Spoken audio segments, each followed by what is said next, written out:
台南市长黄伟綽替高都国际半程马拉松鸣笛，今年吸引24000多人报名参赛，是上济人的一届。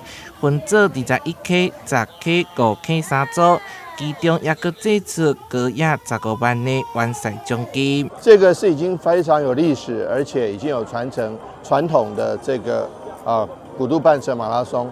那我们希望各位好朋友能够沿途饱览，包括安平港区，包括市区许多好的路程。半马组因为有1万多个人，所以起跑的时间就花了20分钟。9000多个人的这个10公里组也是花了差不多将近20分钟的时间哦。赛程除了会当欣赏台南的古迹美景，也搁未少人是为着保期而来。